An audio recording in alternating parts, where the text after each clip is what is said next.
Hi friends, welcome to our channel. Satyabhama serial next ఎపిసోడ్లో ఏం జరగబోతోందో ఈ వీడియోలో చూసి తెలుసుకుందాం. సత్య విశ్వనాథ్లపై మండిపడ్డ భైరవి అసలేం జరిగింది అని తెలుసుకోవడానికి ఈ వీడియోని స్కిప్ చేయకుండా ఎండ్ వరకు చూసేయండి. విశ్వనాథ్ సత్యకి సర్ది చెప్పి వాళ్ళ అత్తగారింటికి తీసుకొని వస్తాడు. అక్కడ భైరవి సత్యని గుమ్మంలోకి అడుగు కూడా పెట్టనివ్వదు. అలా సత్యని భైరవి కొట్టబోగా అప్పుడు విశ్వనాథ్ అడ్డు నుంచుంటాడు. అప్పుడు భైరవి అడ్డు జరుగు అని ఎన్నిసార్లు చెప్పినా కానీ విశ్వనాథ్ అడ్డు జరగడు. అప్పుడు రుద్ర గిట్ల మాటలతో చెప్తే వీళ్ళు వినరమ్మా అని విశ్వనాథ్ పైకి చేయెత్తుతాడు. అప్పుడు సత్య రుద్రని కొట్టనివ్వకుండా చేత్తో ఆపుతుంది. అప్పుడు భైరవి చూసినావయ్యా దీని పగురు, నీ కండ్ల ముందే సొంత బావగారి చెయ్యిని అడ్డుకుంది గిదేనా?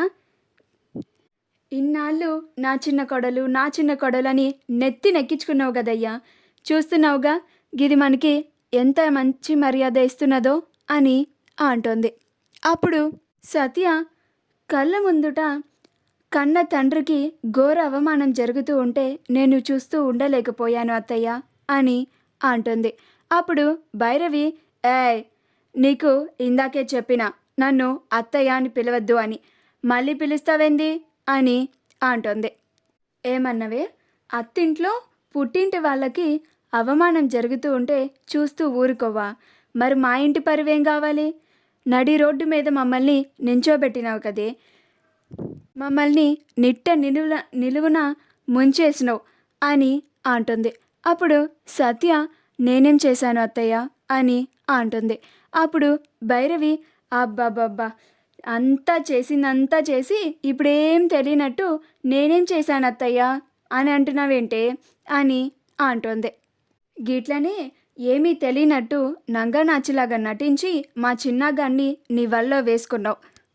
నువ్వు ఆ ఖాళీగాన్తో ఒకరోజు రాత్రంతా గదిలో ఉన్నది మా క్రిష్ గానికి తెలియకుండా నువ్వు నీ కుటుంబం అంతా నాటకం ఆడిరు.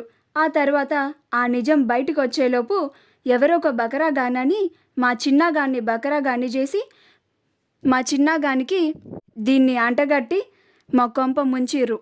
గిదంతా ఫ్యామిలీ అంతా కలిసి ప్లాన్ చేసిర్రు అని అంటుంది. అప్పుడు విశ్వనాథ్, అమ్మ దయచేసి అలా మాట్లాడకండమ్మా, ఒక్కసారి నేను చెప్పేది వినండి అని ప్రాధేయపడుతూ ఉంటాడు. ఇదంతా మహదేవయ్య కోపంగా కూర్చొని చూస్తూ ఉంటాడు.